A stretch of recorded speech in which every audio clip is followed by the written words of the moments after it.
Ada orang yang mukim tapi ada keuzur, dia tidak dapat hak dia. Misalnya satu orang sakit, dia di hospital, tidak diwajibkan solat Jumat ke atas.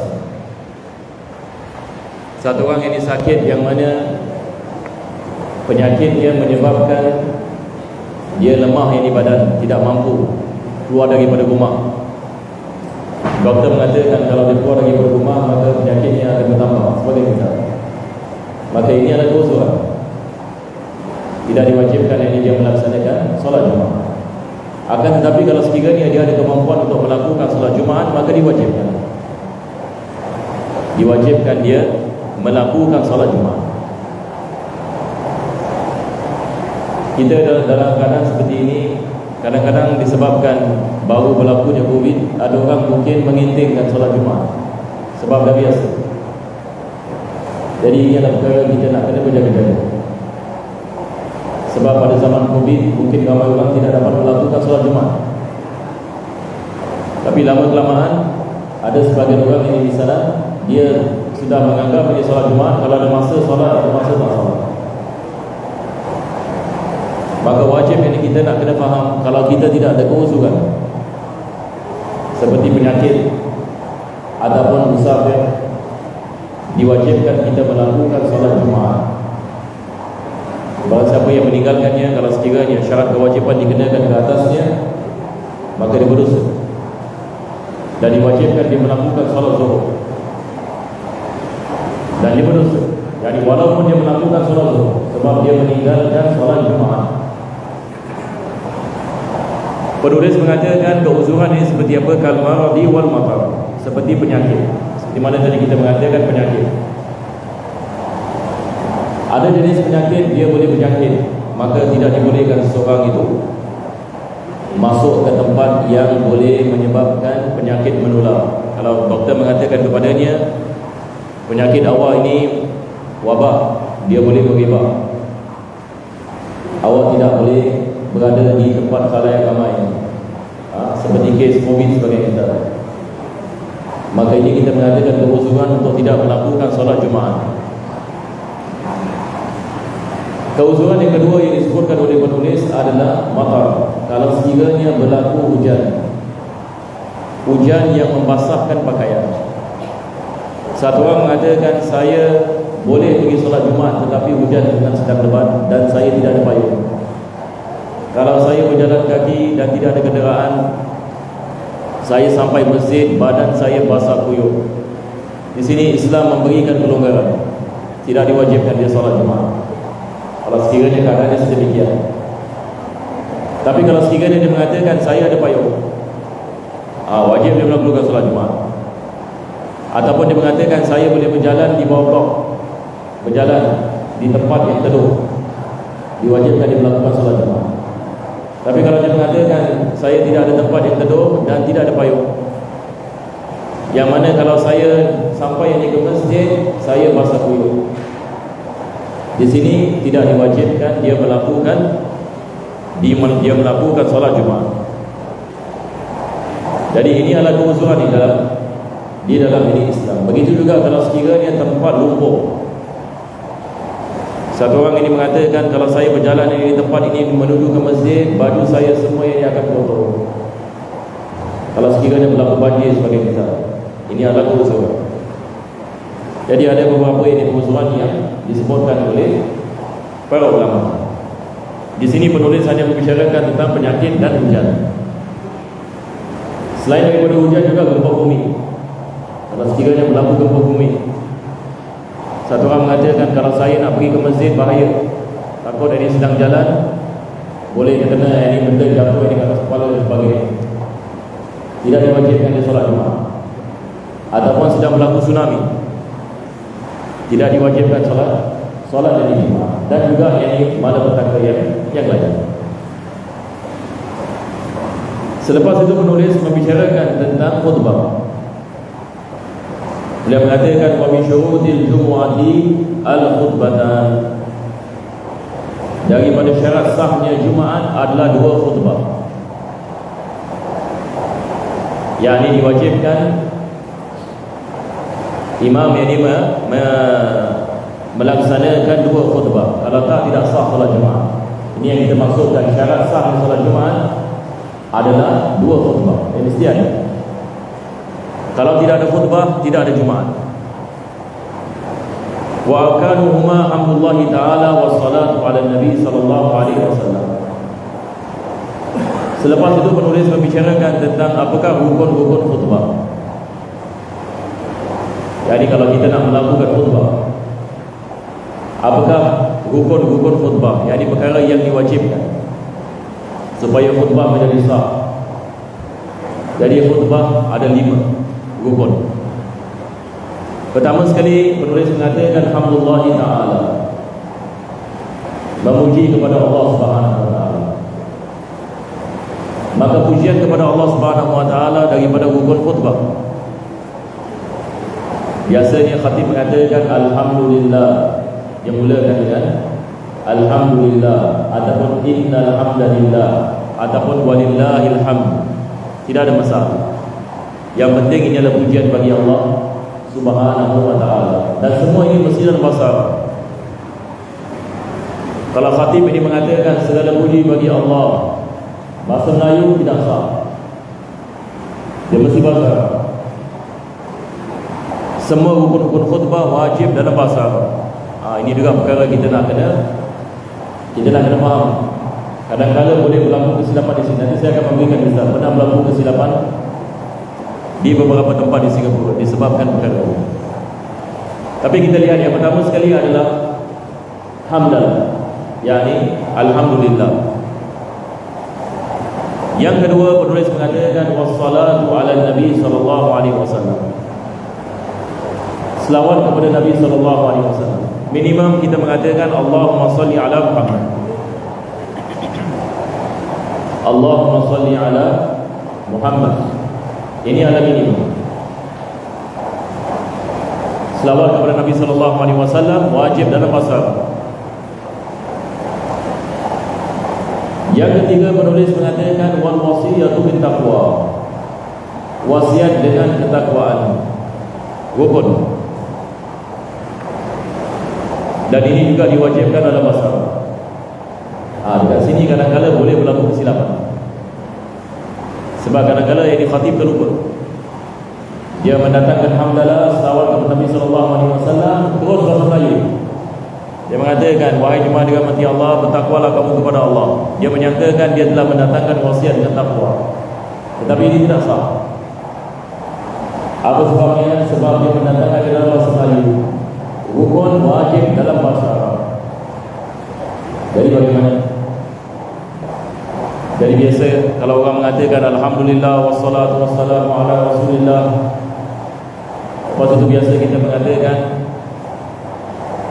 ya ayyuhal mu'minun ataupun ma'syaral muslimin wa zumratal mu'minina rahimakumullah usikum bitaqwallah. Ini biasa kita mengatakan usikum bitaqwallah, ataupun kita mengatakan ittaqullah, terus ittaqullah haqqa tuqatih. Maka apabila wujud wasiat dengan takwa sah. Tapi masalahnya kalau tidak ada. Cuma kita dalam mazhab Imam Syafi'i ada sedikit kelonggaran dalam masalah ini. Kalau imam ataupun khatib tidak mendatangkan lafaz takwa, tapi dia mendatangkan lafaz yang semakna dengan takwa, boleh. Tapi itu pun mesti dalam bahasa Arab. Ini masalah. Itu pun mesti dalam bahasa Arab. Kalau yang khatib ini mengatakan imtasilu awamirallah wantahu an nawahi, jadi maksudnya dia mengatakan laksanakan segala perintahnya dan tinggalkanlah segala larangannya, sah. Kenapa ulama kita mengatakan sah walaupun tidak ada lafaz takwa? Sebab makna ketakwaan itu wujud. Maksud daripada wasiat dengan takwa adalah memberikan wasiat atas makna ketakwaan. Dan makna ketakwaan adalah melaksanakan perintah Allah dan meninggalkan larangan. Jadi ini adalah rukun yang ketiga. Pertama sekali adalah memuji Allah Subhanahu wa taala, kedua adalah salawat kepada Nabi Muhammad SAW, ketiga adalah wasiat dengan takwa. Dan ketiga-tiga ini wajib pada khutbah yang pertama dan khutbah yang kedua. Salah satu daripada rukun ini tidak wujud, tidak sah. Jadi pada khutbah yang pertama wajib 3 rukun, bagi khutbah yang kedua juga wajib. Selepas itu beliau mengatakan wa qira'atu ayatin minal Quran fi ihdahuma. Rukun ini yang keempat adalah membaca satu ayat daripada Al-Quran Al-Karim, minimum satu ayat. Dan ayat ini mesti ayat yang mufhimah, yakni maksudnya ayat yang lengkap. Kalau satu orang ini baca misalnya alhamdulillah Allahumma shalli ala Muhammad ittaqullah, selepas itu dia mengatakan alif lam mim, ini tidak sah, sebab ini bukan ayat yang lengkap. Ataupun dibaca ayat summa basar, ayat ini tidak lengkap, yakni sebahagian daripada makna. Tetapi kalau dia baca ayat misalnya qul huwallahu ahad, ini adalah ayat yang lengkap, yakni kita mengatakan ayat yang mufhimah, yang menerangkan makna daripada awal hingga ke akhir. Jadi minimum khatib ini mendatangkan satu ayat, tetapi mendatangkan ayat ini diwajibkan salah satu daripada 2 khutbah. Tak wajib dia mendatangkan kedua-dua khutbah. Kalau sekiranya dia baca pada khutbah yang pertama dan dia tidak mendatangkan pada khutbah yang kedua, tidak ada masalah. Biasanya kita di Singapura misalnya khutbah yang kedua sentiasa kita baca ayat innallaha wa malaikatahu yusalluna 'alan nabi, itu tidak boleh lagi. Ya ayyuhalladzina amanu sallu 'alaihi wa sallimu taslima. Allahumma shalli wa sallim wa barik alaihi. Ini didatangkan pada khutbah yang kedua. Jadi biasanya kita tak risau pasal ayat. Insya-Allah ini ayat Quran sentiasa ada. Tetapi selalu seperti mana saya mengatakan, kesilapan boleh berlaku dalam wasiat takwa. Kadang-kadang khatib terlupa nak mendatangkan wasiat dengan takwa ataupun dia mendatangkan dalam bahasa Melayu. Tetapi seperti mana kita mengatakan, rukun kesemuanya wajib dalam bahasa Baik, yang keempat adalah seperti mana kita mengatakan membaca satu ayat daripada Al-Quran mufhimah. Akhir sekali penulis mengatakan wa du'a lil mu'minina fil akhir. Diwajibkan kita mendatangkan doa bagi kaum mukminin pada khutbah yang kedua. Ini adalah hukum khutbah. Kalau ini khatib tidak mendatangkan doa, yakni selepas dibaca innallaha wa malaikatahu yusalluna 'alan nabi, selepas itu ramai selawat, terus ini dia turun di mimbar, kita mengatakan tidak sah ini khutbah. Sebab mendatangkan doa bagi kaum mukminin adalah rukun. Minimum dia mengatakan Allahumma ighfir lil mu'minin, minimum. Ini adalah wajib. Biasa kita baca Allahumma ighfir lil mu'minina wal mu'minat wal muslimina wal muslimat al ahya'i minhum wal amwat. Jadi kita mendatangkan doa yang panjang. Tetapi minimum kita mengatakan Allahumma ighfir lil mu'minin ataupun Allahumma arham al mu'minin. Dan ini juga mesti dalam bahasa wa yajibu an yakhutuba qa'iman. Penulis mengatakan diwajibkan khatib apabila memberikan khutbah, dia khutbah dalam keadaan berdiri kalau dia mampu. Kalau dia duduk tidak sah khutbah, wajib dia berdiri seperti salat. Tapi kalau dia tidak boleh berdiri, dia boleh duduk. Mutatahhir, syarat yang sah ini khutbah khatib ini mesti wudu, suci daripada najis dan suci daripada hadas. Kalau tak, ini tidak sah khutbah. Jadi seorang khatib ini wajib ini memastikan dia berada dalam keadaan wudu, mastur auratin, menutup aurat, sama yang seperti dalam salat. Wajib ini dia menutup aurat. Wa yajibul julusu bainahuma. diwajibkan dia duduk di antara dua khutbah untuk memisahkan khutbah yang pertama dengan khutbah yang kedua. Kalau tak, semua dari satu khutbah kalau dia tak duduk. Jadi bagaimana kita nak memisahkan khutbah yang pertama dengan khutbah yang kedua? Kita duduk dengan tumakninah. Mesti minimum kadar tumakninah. Biasa kita di Singapura kita ada mendatangkan zikir. Lebih daripada tumakninah tidak ada masalah. Makmum ini mengambil masa ini untuk berdoa kepada Allah, sebab daripada masa yang dikabulkan doa adalah masa duduknya khatib di antara dua khutbah. Ini adalah masa kita berdoa kepada Allah Subhanahu Wa Taala. Sebagai ulama mengatakan sa'atul istijabah. Jadi pada hari Jumaat itu adalah masa yang Allah mengabulkan doa. Itu sebab para ulama kita memanjangkan. Walaupun minimum kita mengatakan tumakninah, tetapi para ulama kita memanjangkan supaya apa? Orang boleh membuat doa. Wal mualah, diwajibkan mualah. Ini juga adalah perkara yang wajib. Wajib mualah di antara khutbah yang pertama dan khutbah yang kedua. Maksudnya dia harus berterusan. Tidak boleh mengambil waktu yang lama. Dia tidak boleh terlalu lama. Kalau tak, dia kena ulang khutbah yang pertama. Ini mesti berterusan. Jadi kita ada mualah di antara khutbah yang pertama dan khutbah yang kedua, dan mualah di antara khutbah yang kedua dengan salat. Di antara khutbah yang kedua dengan salat ini juga diwajibkan mualah. Ini kadang-kadang ini berlaku di beberapa tempat. Baru-baru ini ada dikatakan di sebuah masjid dia melambatkan. Masalah dia menyebabkan ini salat ini orang tidak sah kalau dia melambatkan sehingga 2 minit dan sebagainya misal. Di antara khutbah yang kedua ini dengan salat 2 minit ini masa yang panjang. Diwajibkan khatib mengulangi khutbah. Kalau tak, ini tidak sah. Sebab ini mualah di sini kita mengatakan dia adalah wajib. Kalau tidak, ini tidak sah ini khutbah, maka diwajibkan ini khutbah sekali lagi. Maka orang yang faham dia akan mementingkan perkara ini. Tapi kalau dia tak faham, dia mengintingkan. Apabila diberitahu tentang perkara ini, dia tidak mengetahui masalah sendiri.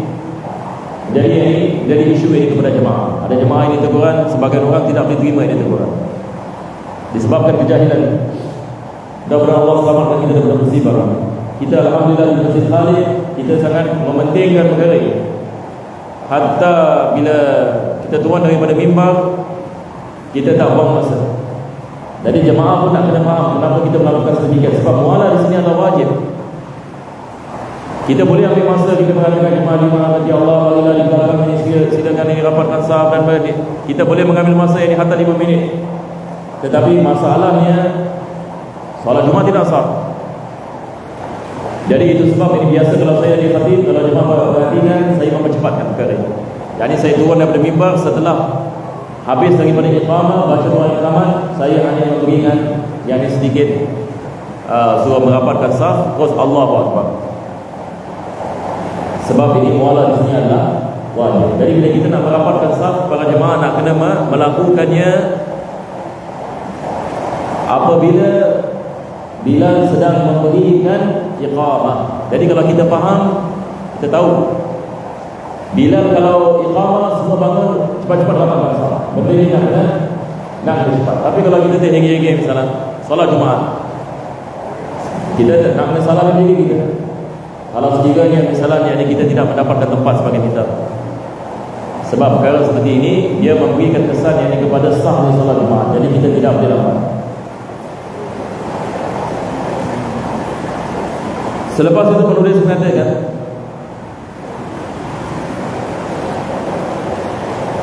wa salatul jama'ati wa salatul janazah fardu kifayah. Sekarang kita dah masuk bab yang baru, saya berhenti di sini insya-Allah ya. Kalau sekiranya ada jemaah yang solat boleh tanya insya-Allah. Kalau tidak ada insya-Allah kita baca surah Al-Fatihah wa ila hadratin Nabi sallallahu alaihi wasallam. Allahumma